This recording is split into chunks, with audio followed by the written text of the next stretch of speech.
आज हम पढ़ने जा रहे हैं लेसन 1 जीवों में जनन का लास्ट पार्ट। ये 5th पार्ट है जिसमें हम सेक्सुअल रिप्रोडक्शन के बारे में पढ़ेंगे।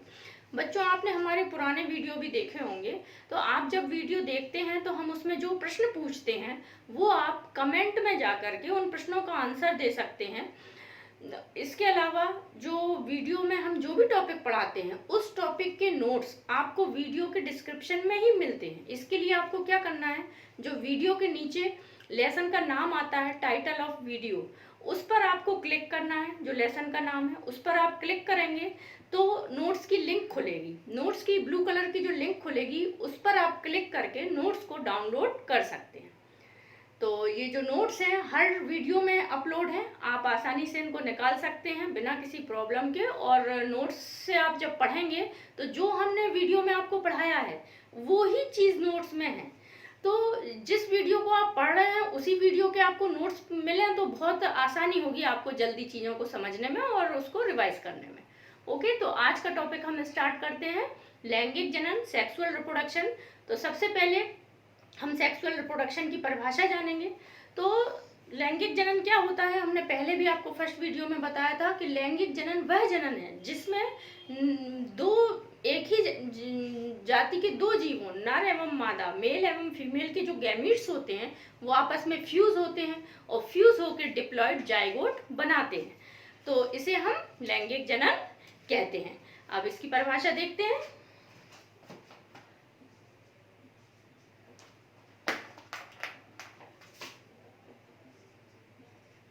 वह जनन जिसमें एक ही जाति मतलब एक ही स्पीसीज, एक ही जाति के नर एवं मादा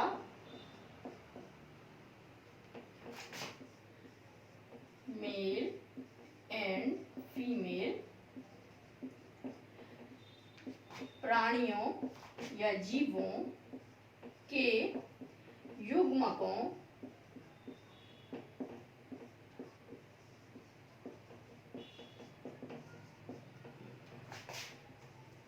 के संलयन यानी कि फ्यूजन से बने युग्मनज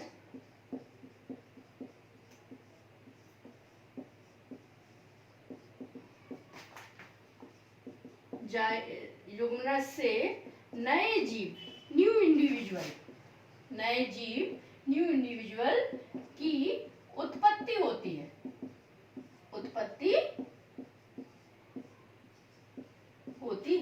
तो इसे हम कहते हैं लैंगिक जनन। अब हम देखेंगे कि जीवों में लैंगिक जनन जो होता है वो लैंगिक परिपक्वता आने पर ही होता है। तो देखेंगे लैंगिक परिपक्वता जीवों में कैसे आती है, सेक्सुअल मैच्योरिटी कैसे आती है, और उसके पहले सेक्सुअल मैच्योरिटी आने के पहले भी क्या कोई चरण होता है और क्या बाद में भी कोई चरण होता है। तो देखते हैं लैंगिक परिपक्वता, सेक्सुअल मैच्योर। तो बच्चों क्या है, कोई भी जीव जब सेक्सुअली मैच्योर हो जाता है तभी वह जनन कर सकता है। तो सेक्स जो लैंगिक रूप से मैच्योर होने के लिए, परिपक्व होने के लिए, उसके पहले जीव जब जन्म के पश्चात वृद्धि करता है, तो जन्म के पश्चात जो जीव वृद्धि करता है उसको हम कहते हैं किशोर चरण। पौधों में ये अवस्था कहलाती है कायिक अवस्था।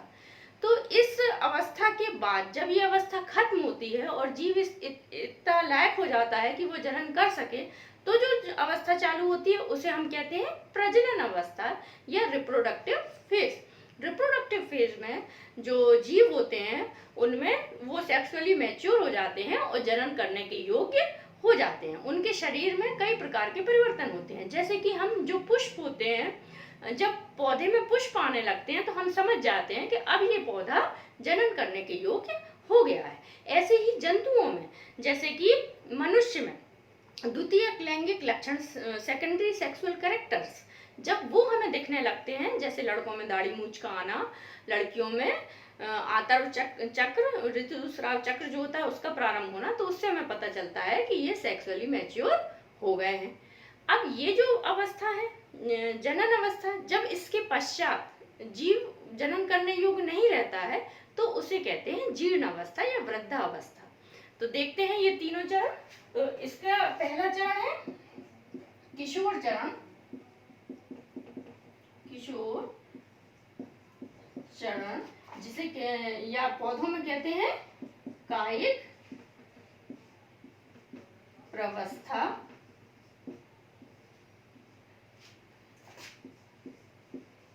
Juvenile phase. जुवेनाइल फेज में जो जीव होता है वो वृद्धि करता है और विकास करता है और जनन के योग्य अपने आप को बनाता है। जब वो जनन के योग्य अपने आप को बना लेता है तो ये अवस्था खत्म हो जाती है और कौन सी अवस्था चालू होती है? प्रजनन चरण या रिप्रोडक्टिव फेज।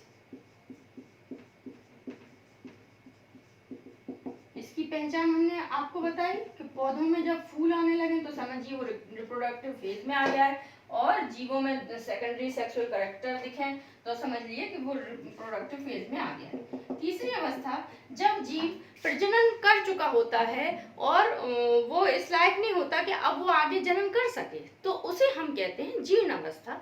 इस अवस्था में क्या होता है कि जो शरीर है, शरीर में जो टिश्यूज होते हैं, ऊतक होते हैं, उनका क्षय होना प्रारंभ हो जाता है। उपापचयी क्रियाएं, मेटाबॉलिज्म जो होता है शरीर का वो काफी स्लो हो जाता है और अंत में जीव की मृत्यु हो जाती है। तो ये अवस्था है जीर्णावस्था। जीर्ण का अर्थ होता है पुराना या बूढ़ा होना, वृद्धावस्था आना। जीर्णावस्था इसे कहेंगे सेंसेंट फेज। तो ये आपने तीनों इसके चरण जाने। अब जो अगला इसका पार्ट है वो है कि हम ये देखेंगे कि जो जीव होते हैं सेक्सुअल रिप्रोडक्शन करने वाले, वो प्रजनन काल के आधार पर हम उनको दो भागों में बांट सकते हैं। मतलब जो जीव का भी हमने आपको बताया रिप्रोडक्टिव फेज, तो जो रिप्रोडक्टिव फेज होती है उसमें भी प्रजनन काल होते हैं जीवों के। कुछ जीव हैं वो हमेशा प्रजनन करते हैं 12 महीने, और कुछ जीव हैं वो विशेष ऋतुओं में आने पर प्रजनन करते हैं। तो इसके आधार पर हम जीवों को दो भागों में बांट सकते हैं। किस आधार पर? प्रजनन काल के आधार पर। तो अगला हमारा जो शिक्षण बिंदु है वो है प्रजनन काल के आधार पर जीवों का प्रकार, जीवों का प्रकार। तो इसके आधार पर हम जीवों को दो भागों में बांट सकते हैं। पहला है कि मौसमी प्रजनक। मौसमी प्रजनक क्या होते हैं? जो हमने आपको बताया कि जो किसी विशेष मौसम में ही जनन करते हैं, जैसे कि छिपकली, पक्षी, ठीक है, छिपकली है, पक्षी है। मेढक, मेढक आपने देखा होगा बरसात के मौसम में जनन करता है। तो ये एक किसी विशेष मौसम में जब जनन करते हैं तो हम इन्हें मौसमी प्रजनक या सीजनल ब्रीडर्स कहते हैं।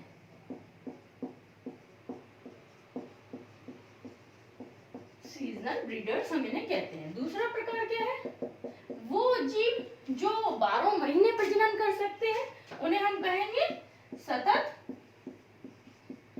प्रजनक, कंटिन्यूअस ब्रीडर्स।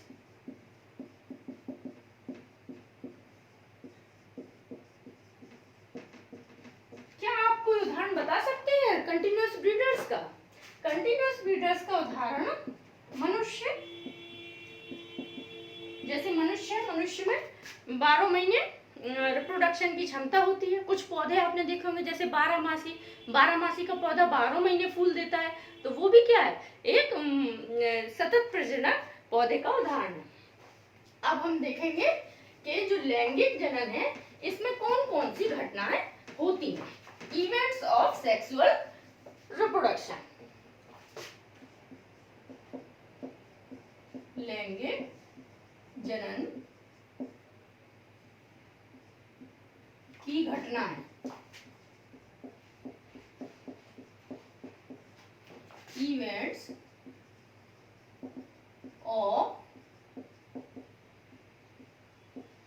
सेक्सुअल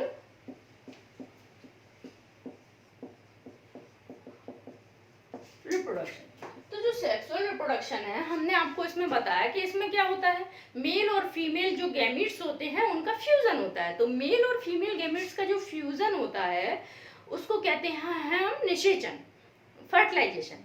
तो फर्टिलाइजेशन के पहले भी एक फेज होती है और फर्टिलाइजेशन के बाद में भी एक फेज होती है। तो जो फर्टिलाइजेशन के पहले फेज होगी उसको जाहिर सी बात है उसको क्या कहेंगे, निषेचन पूर्व घटना। तो इसको हम 3 भागों में बांट सकते हैं। पहला है निषेचन पूर्व घटना प्री फर्टिलाइजेशन इवेंट्स, प्री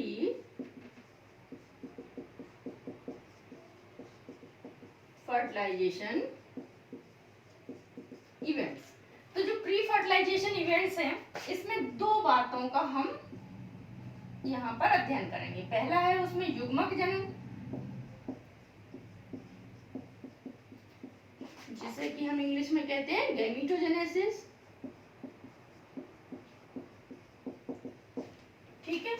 दूसरा युग्मक जनन के बाद जब युग्मक बन गया तो उसका स्थानांतरण, तो युग्मक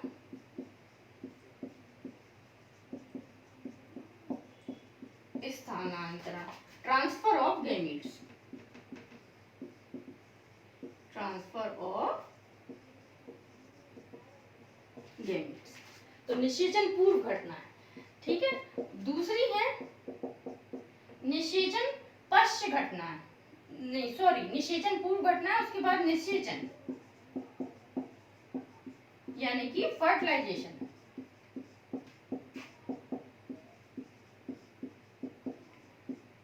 ठीक है। फर्टिलाइजेशन के बाद तीसरा हम पढ़ेंगे निषेचन पश्च घटना।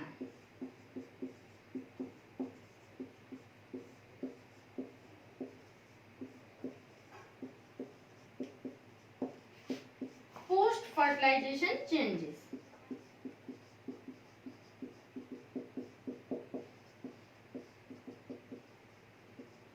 या पोस्ट फर्टिलाइजेशन इवेंट्स, चेंजेस कह लें या इवेंट्स एक ही बात है।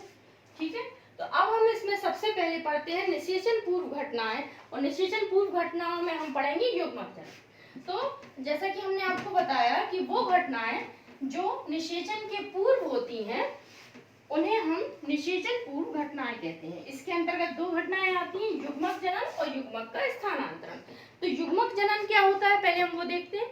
युग्मक जनन का अर्थ है युग्मक का निर्माण।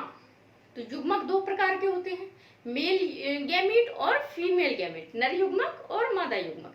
तो इन दोनों युग्मकों का जो निर्माण है वो अलग अलग इंडिविजुअल्स में होता है, नर और मादा प्राणियों में होता है।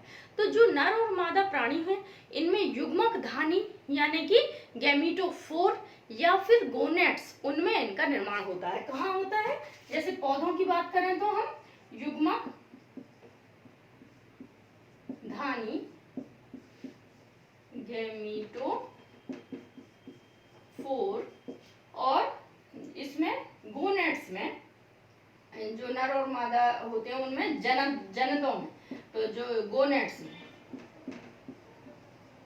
जैसे मेल गैमीट है वो टेस्टिस में और जो फीमेल गैमीट है वो ओवरी में बनता है, जो कि आप मानव जनन जब आप पढ़ेंगे तो उसमें इसके बारे में आप पढ़ेंगे।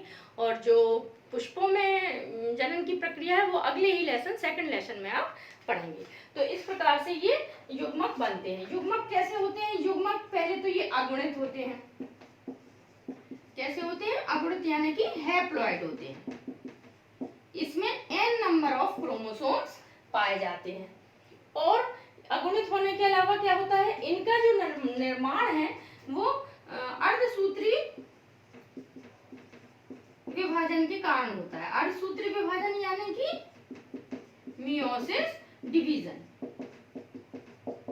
मियोसिस सेल डिवीजन जो होता है जिसमें गुणसूत्रों की संख्या माता पिता से आधी रह जाती है, तो उसको मियोसिस डिवीजन कहते हैं। उसके द्वारा युग्मक का जनन यानी कि युग्मकों का निर्माण होता है। अब हम ये देखेंगे कि जो अर्धसूत्री विभाजन है वो युग्मक जनन से किस प्रकार से संबंधित है। ये देखिए क्या होता है कि जो नर प्राणी है या नर भाग है और एक मादा प्राणी है या मादा भाग है, इसमें जो क्रोमोसोम्स का नंबर कितना होता है 2n। जब इनके युग्मक बनते हैं नर युग्मक, और यहाँ क्या बनेगा मादा युग्मक फीमेल गैमीट, तो इसमें अर्धसूत्री विभाजन होगा और अर्धसूत्री विभाजन के द्वारा ये जो गुणसूत्र हैं क्रोमोसोम्स हैं इनकी संख्या आधी रह जाएगी, हैप्लॉइड हो जाएगी, n नंबर्स बची। अब जब इनका संलयन होगा तो बनेगा जाइगोट, युग्मनज, जिसको की कहते हैं जाइगोट। इसमें संख्या दोबारा n और n की मिलने से फिर से 2n हो जाएगी। तो इस प्रकार से जो अर्धसूत्री विभाजन है, मियोसिस डिवीजन है, वो युग्मक जनन से संबंधित अंतर संबंधित होता है। और ये इससे क्या होता है कि ये जो कोई भी जीव है उसमें जो क्रोमोसोम्स का एक निश्चित नंबर है उसको मेंटेन करने में सहायक होता है। यदि सपोज करिए कि अर्धसूत्री विभाजन ना होता तो जब यहाँ पे गुणसूत्रों की संख्या होती तो कितनी हो जाती 4n, फिर उस जीव में रिप्रोडक्शन होता तो कितनी हो जाती 4 और 4 8n। तो इस तरह से जो गुणसूत्रों की संख्या है वो गड़बड़ा जाती। तो अर्धसूत्री विभाजन के कारण किसी भी जीव में जो क्रोमोसोम्स का नंबर है वो स्टेबल रहता है। ठीक है, अब ये जब युग्मक बन गए तो नेक्स्ट स्टेप क्या होगा, युग्मकों का स्थानांतरण। लेकिन जो नेक्स्ट स्टेप है उसको पढ़ने से पहले हम ये जानेंगे कि युग्मक कितने प्रकार के होते हैं, जो युग्मक बने हैं वो कितने प्रकार के होते हैं। तो युग्मकों के प्रकार,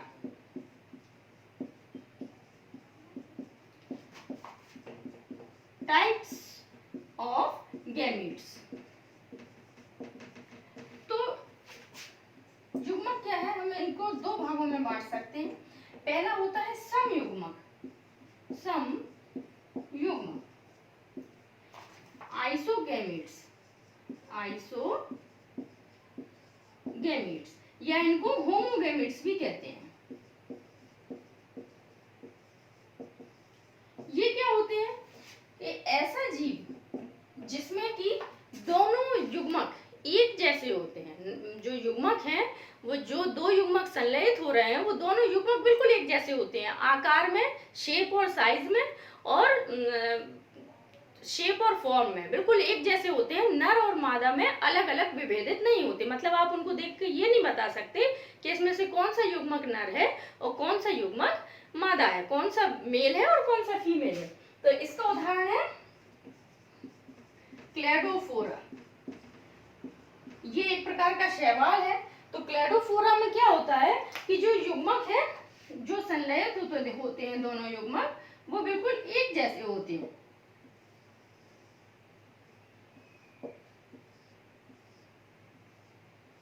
ये देखिए, इसमें थोड़ा सा ये छोटा बन गया, छोटा नहीं होता, बिल्कुल एक जैसे एक बराबर के होते हैं, सेम शेप और साइज के होते हैं। तो ये उदाहरण हुआ समयुग्मक आइसोगैमीट्स का। और ऐसे जो जंतु हैं उनको समयुग्मकी कहते हैं। अगला उदाहरण, जो अगला प्रकार का गैमीट है वो है विषम युग्मक। विषम युग्मक में क्या होता है, इसकी विपरीत स्थिति होती है, एनाइसोगैमीट्स या हेट्रोगैमीट्स।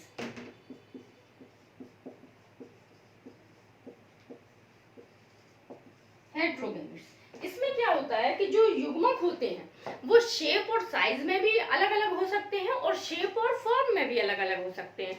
यानी कि इसमें जो युग्मक है वो ये हो सकता है कि वो एक युग्मक बड़ा हो, एक युग्मक छोटा हो, या ये भी हो सकता है फॉर्म में, रूप में अलग, मतलब एक युग्मक अचल हो, एक युग्मक अचल हो, एक युग्मक नर हो, एक युग्मक मादा हो। यानी कि दोनों जो युग्मक हैं वो मेल और फीमेल गैमीट्स में हम उनको अलग अलग कर सकते हैं। तो इसका एग्जाम्पल है मनुष्य।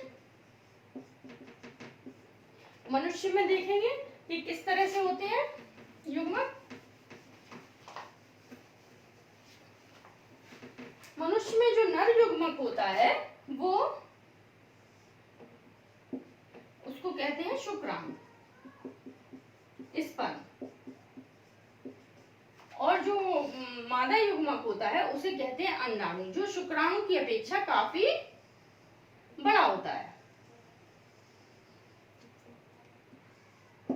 इसमें आप ये देख रहे हैं कि इसमें इस तरह से इसकी टेल होती है, जिसके कारण ये मोटाइल होता है और चल सकता है, जबकि जो अंडाणु है ओवम, ये नॉन मोटाइल होता है।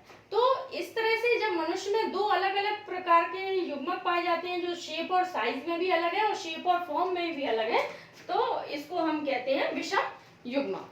अब हम देखेंगे कि जो युग्मक देख लिया हमने, अब हम ये देखेंगे कि जीव किस प्रकार से जीवों में लिंग पाए जाते हैं। तो जीवों में लैंगिकता, ये आपकी अभी निषेचन पूर्व घटना की पहली हेडिंग ही चल रही है, युग्मक जनन। जीवों में लैंगिकता, तो जो जीव होते हैं इनको भी हम दो भागों में बांट सकते हैं। एक होते हैं एक लिंगी जीव, एक लिंगी जीव जिनको कहते हैं यूनिसेक्सुअल ऑर्गेनिज्म, ठीक है। और पौधों की अगर बात करें तो पौधों में इनको कहते हैं डायोसियस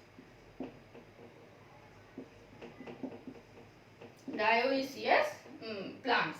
तो इसमें क्या होता है कि जो मेल और फीमेल है, मेल एंड फीमेल, ये दोनों अलग अलग जीवों में या अलग अलग पौधों में पाया जाता है। जैसे इसको हम उदाहरण से अच्छी तरह समझ सकते हैं कि इसका उदाहरण है मनुष्य,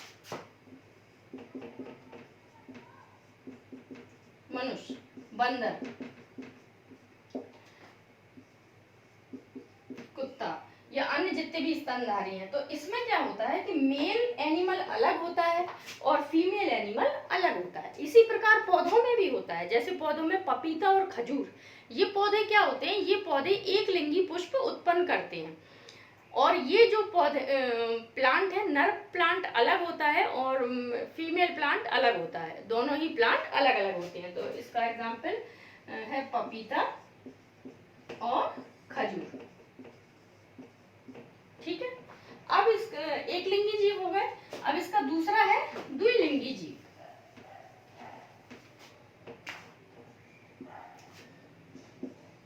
द्विलिंगी जीव जिसको कहेंगे बाइसेक्सुअल एनिमल्स, बाइसेक्सुअल एनिमल्स। और पौधों में इसको कहेंगे मोनोइसियस प्लांट्स। उभयलिंगाश्रयी पौधे, इनमें क्या होता है कि जो मेल और फीमेल अलग अलग नहीं होते, एक ही जीव में नर और मादा, मेल और फीमेल दोनों पार्ट पाए जाते हैं। इसका उदाहरण हम समझ सकते हैं केंचुए से, अर्थवर्म, इसका उदाहरण है केंचुआ, ठीक है। केंचुआ, स्पंज, जो स्पंज होते हैं उसमें भी नर और मादा स्पंज अलग नहीं होती, एक ही स्पंज में नर और मादा दोनों अंग पाए जाते हैं, स्पंज। उसके बाद टेपवर्म, केंचुआ, टेपवर्म और लीच, ठीक है। और पौधों में इसका उदाहरण देखें तो पौधों में है नारियल, मक्का और खीरा।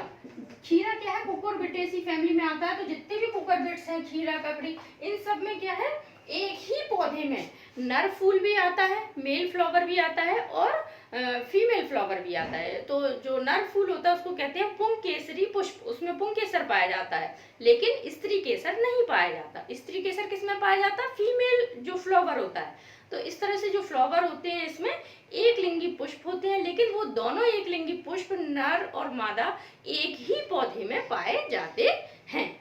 तो ऐसे उन जीवों को हम कहते हैं द्विलिंगी जीव। और जब एक ही पुष्प में दोनों लिंग होते हैं तो ऐसे पुष्प को क्या कहते हैं, द्विलिंगी पुष्प। जब एक ही पुष्प में नर और मादा पार्ट होते हैं तो उन्हें हम द्विलिंगी पुष्प कहते हैं, जैसे कि गुड़हल। तो ये आपने निषेचन पूर्व घटना का पहला पार्ट पढ़ा, युग्मक जनन। अब दूसरा पार्ट हमने इसका बताया था, वो क्या है, युग्मक स्थानांतरण। युग्मक स्थानांतरण गैमीट्स। तो इसमें क्या होता है कि ट्रांसफर ऑफ गैमीट्स में जब गैमीट्स बन जाते हैं तो जो पौधे हैं जैसे कि शैवाल हैं, ब्रायोफाइट्स हैं, टेरिडोफाइट्स हैं, इन जो ये ब्रायोफाइट्स टेरिडोफाइट्स क्या होते हैं, निम्न स्तर के पौधे हैं, ये जल के आसपास ही पाए जाते हैं। तो ये पौधे जो हैं इनमें युग्मकों का स्थानांतरण, गैमीट का ट्रांसफर पानी के माध्यम से होता है। मेल और फीमेल गैमीट्स आपस में मिलते हैं, या तो मेल गैमीट फीमेल के पास जाता है, तो ये जो ज़्यादातर क्या होता है, मेल गैमीट्स ही मोटाइल होता है, चल होता है, और फीमेल गैमीट्स के पास जाता है। तो इन पौधों में जल के माध्यम से युग्मक का स्थानांतरण होता है।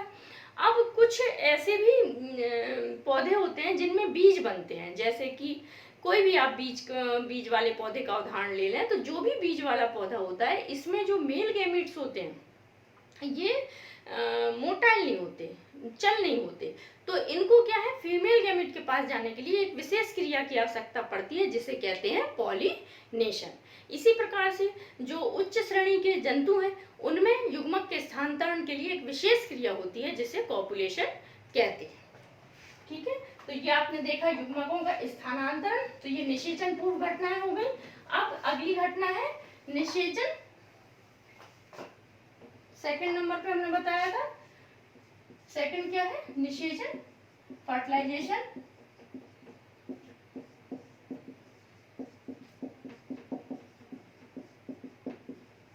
तो निषेचन की घटना क्या है, मेल और फीमेल गैमेट जो आगुणित युग्मक होते हैं, हैप्लॉइड गैमेट्स होते हैं, उनके मिलने से जो जाइगोट बनता है उसे हम निषेचन कहते हैं। तो निषेचन की परिभाषा देखेंगे, नर अगुणित हैप्लॉइड नर यानी कि मेल एवं मादा युग्मक फीमेल गैमेट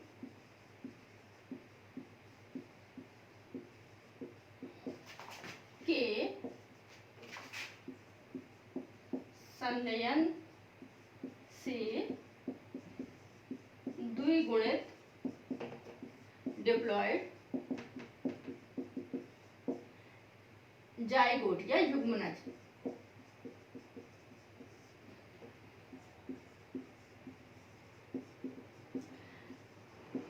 के बनने की क्रिया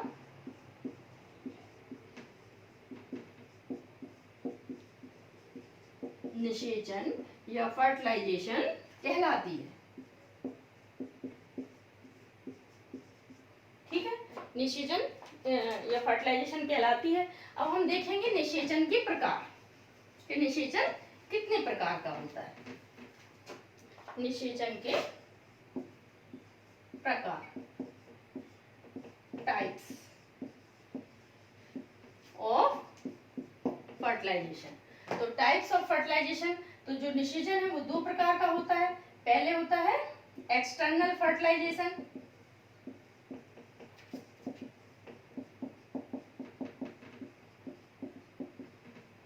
एक्सटर्नल फर्टिलाइजेशन जिसे कहते हैं बाह्य निषेचन।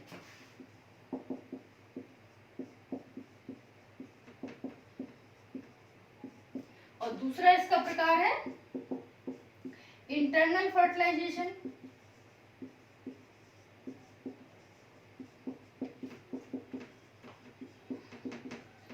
जिसे कहते हैं आंतरिक निषेचन।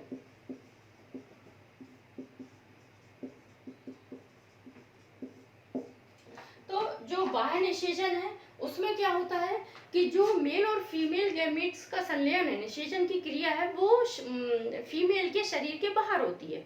जो प्राणी होता है, मादा प्राणी, उसके शरीर के बाहर होती है। इसका एग्जाम्पल है कुछ मछलियां जैसे कि बोनी फिश, मेंढक आदि में। ठीक है, और जो इंटरनल फर्टिलाइजेशन है इसमें क्या होता है कि जो फर्टिलाइजेशन की क्रिया है वो जो मादा प्राणी है, फीमेल इंडिविजुअल है, उसके शरीर के अंदर ही होती है और उसके अंदर ही शिशु का विकास होता है। तो इसका एग्जाम्पल है जैसे मनुष्य। ठीक है। तो और जो जितने भी जो निम्न वर्ग के पौधे हैं जैसे ब्रायोफाइट, टेरिडोफाइट्स, उनमें भी इंटरनल फर्टिलाइजेशन होता है, और जो एंजियोस्पर्म है, उच्च कुल के पौधे हैं, उनमें भी इंटरनल फर्टिलाइजेशन होता है। अब ये देखेंगे कि जो बाह्य निषेचन है इसके कुछ नुकसान होते हैं। एक्सटर्नल फर्टिलाइजेशन में क्या होता है कि बहुत अधिक संख्या में गैमीट्स बनते हैं, और पानी में जो जीव होते हैं उनमें ये होता है, तो पानी में वो गैमीट्स बनते हैं बहुत अधिक संख्या में, तो उनको शिकारियों का शिकार होना पड़ता है। मतलब आपने सुना होगा छोटी मछली बड़ी मछली को खाती है, तो इनके जो युग्मक जब बाहर निकलते हैं या इनके छोटे छोटे से जीव होते हैं लार्वा स्टेज में, तो उनको जो बड़ी मछलियां हैं वो उनका भक्षण कर लेती हैं, तो ये इनका जो जीवन है वो जोखिम में होता है। और आंतरिक निषेचन वाले जो जीव होते हैं उनमें ये चीज नहीं होती। तो आंतरिक निषेचन के जो जीव हैं उनकी उत्तरजीविता, सर्वाइवल ज्यादा अच्छी होती है। ठीक है। अब हम अगली चीज इसमें देखेंगे कि क्या ऐसा भी हो सकता है कि निषेचन हो ही ना और फिर भी जीव उत्पन्न हो जाए। ऐसा होता है, और जिस क्रिया में ऐसा होता है उसको हम कहते हैं अनिषेक जनन, पार्थेनोजेनेसिस। अनिषेक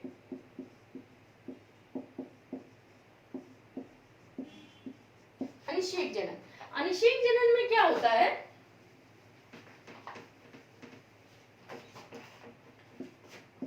पार्थेनोजेनेसिस।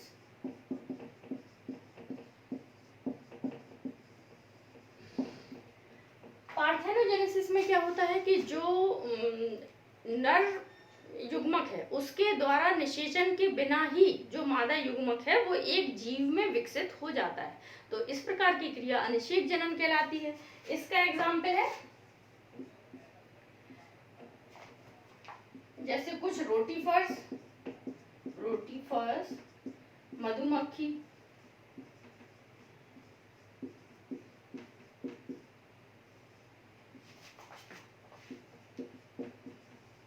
इनमें क्या होता है कि पार्थेनोजेनेसिस पाया जाता है।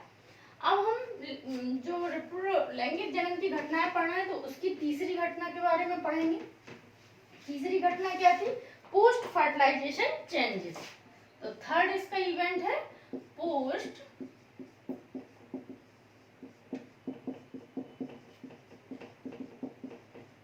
फर्टिलाइजेशन इवेंट्स, यानी कि निषेचन पश्च घटना। तो निषेचन पश्च जो घटना होती है इसमें हम दो बातों का अध्ययन करेंगे। पहला है निषेचन के बाद क्या बनता है, युग्मनज, जाइगोट। जो जाइगोट है, क्योंकि जो मेल गैमीट होता है वो एन होता है, फीमेल गैमीट होता है वो भी एन होता है। ये मेल गैमीट और ये फीमेल गैमीट एन होता है, इनके मिलने से जो जाइगोट बनता है वो क्या होता है, 2n होता है, जो कि जाइगोट ये 2n होता है। ठीक है। अब अगली जो इसमें हेडिंग है वो है भ्रूणोद्भव, एम्ब्रियोजेनेसिस।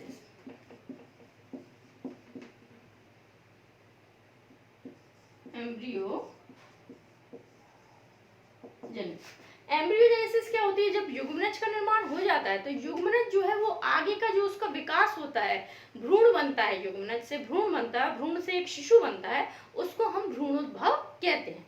भ्रूणोद्भव जो है एम्ब्रियोजेनेसिस, इसमें क्या होता है, एम्ब्रियो का डेवलपमेंट होता है। तो एम्ब्रियो के डेवलपमेंट में दो घटनाएं होती हैं। पहला होता है सेल डिवीजन या कोशिका विभाजन, और दूसरा होता है सेल डिफरेंशिएशन।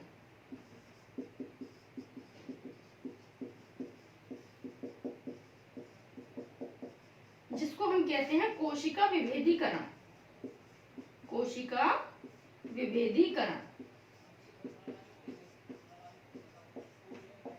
अब क्या होता है कि जो ये सेल डिवीजन और सेल डिफरेंशिएशन है, ये दोनों ही घटनाएं जो हैं ये समसूत्री विभाजन द्वारा होती हैं। समसूत्री विभाजन या माइटोसिस डिवीजन, जो माइटोसिस डिवीजन होता है इसके द्वारा ये होती है। तो सेल डिवीजन में क्या होता है, कोशिका विभाजन तो आप सभी जानते होंगे कि जो समसूत्री कोशिका विभाजन में क्या होता है, 1 से 2, 2 से 4, 4 से 8, इस प्रकार से कोशिकाएं अपनी संख्या बढ़ाती हैं। तो जो सेल डिवीजन है इससे कोशिकाओं की संख्या में वृद्धि होती है, जबकि जो सेल डिफरेंशिएशन है, कोशिका विभेदीकरण, इससे क्या होता है, जब सेल्स की संख्या में वृद्धि होने लगती है तो हमें जो हमारा शरीर है, हमें अलग अलग तरह के कार्य करने वाले अंग चाहिए। तो वो अलग अलग तरह के कार्य करने वाले अंग जो है वो अलग अलग प्रकार के ऊतकों से, टिश्यू से बनते हैं, और अलग अलग प्रकार के टिश्यू अलग अलग प्रकार की सेल डिफरेंशिएशन से बनते हैं, कोशिका विभेदीकरण से बनते हैं। तो कोशिका विभेदीकरण से क्या होता है, कोशिकाएं विशेष प्रकार के कार्य करने वाले ऊतकों में परिवर्तित होती हैं, और विशेष प्रकार के कार्य करने वाले ऊतकों से विशेष प्रकार के अंग बनते हैं। ठीक है, तो आपने ये जाना कि भ्रूण उद्भव क्या होता है। अब हम ये इस सेक्सुअल रिप्रोडक्शन के तीनों इवेंट्स खत्म हो गए। अब हम ये देखेंगे कि जो जाइगोट है उसके विकास के आधार पर हम जीवों को तीन प्रकार में बांट सकते हैं।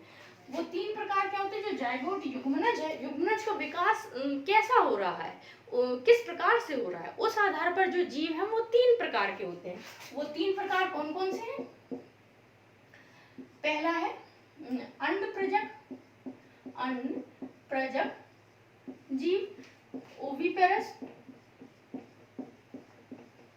ओविपेरस जीव वे जीव हैं जिनमें जो फीमेल होती हैं वो अंडे देती हैं। अंडे क्या होती है, कैल्शियम युक्त कवच से ढके होते हैं। जो अंडों की बाह्य कवरिंग होती है व्हाइट, वो क्या होती है, कैल्शियम युक्त कवच से बनी होती है। सुरक्षित स्थान पर ये अंडे देते हैं, और उसमें एक जो ये जो अंडे देते हैं ये कैसे होते हैं, निषेचित अंडे होते हैं, और इनमें जो विकास है वो अंडों में होता है, और एक निश्चित निवेशन अवधि जिसे कहते हैं इंक्यूबेशन पीरियड, उस इंक्यूबेशन पीरियड के बाद ये अंडे फटते हैं, इनका स्फुटन होता है और उससे जीव निकलते हैं। तो ये जो अंडप्रजक प्राणी हैं ये कौन कौन से हैं, इनके उदाहरण हैं जैसे छिपकली, जितने भी रेप्टाइल्स हैं वो मोस्टली अंडे देते हैं, स्नेक्स हैं, छिपकलियां हैं, और पक्षी, कोई भी पक्षी का नाम लिख सकते हैं, कोई भी सरीसृप, जो छिपकली है ये क्या है, सरीसृप प्राणी है, रेप्टाइल्स। तो इस प्रकार से ये अंडप्रजक प्राणी होते हैं। दूसरे प्राणी होते हैं सजीव प्रजक प्राणी। सजीव प्रजक प्राणी क्या होते हैं, विविपेरस एनिमल्स। विविपेरस होते हैं। सजीव प्रजक में क्या होता है कि जो फीमेल्स होती हैं इनमें जो जाइगोट का डेवलपमेंट है उनकी बॉडी के अंदर होता है, और एक निश्चित विकास की अवस्था और कुछ समय के उपरांत एक शिशु का जन्म होता है। जैसे कि मनुष्य में क्या होता है, जो शिशु होता है उसका विकास मादा के, फीमेल के, स्त्री के शरीर के अंदर होता है, और एक निश्चित समय के पश्चात वो एक शिशु को जन्म देती है। तो ऐसे प्राणियों को कहते हैं सजीव प्रजक प्राणी। जो जितने भी स्तनधारी हैं, एक आध अपवाद छोड़ दें तो जितने भी स्तनधारी मैमेलियंस हैं वो सारे सजीव प्रजक होते हैं। तो समस्त स्तनधारी जैसे मनुष्य, ठीक है। अब इसमें तीसरा प्रकार ये है कि कुछ प्राणी ऐसे होते हैं कि वो ना तो बच्चों को जन्म देते हैं, यानी कि ना तो शिशुओं को जन्म देते हैं और ना ही अंडे देते हैं, तो कुछ बीच की स्थिति होती है। तो ऐसे प्राणियों को कहते हैं अंडजरायुज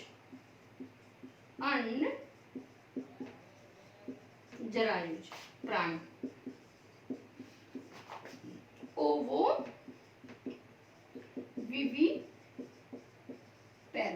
ओवोविविपेरस।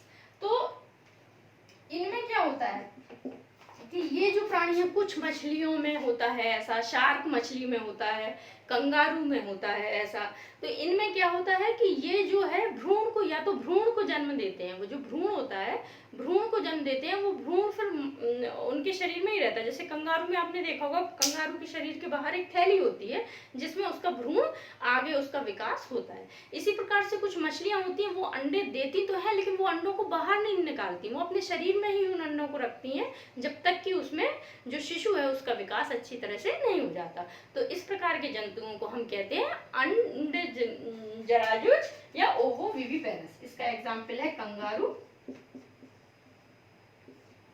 शार्क मछली,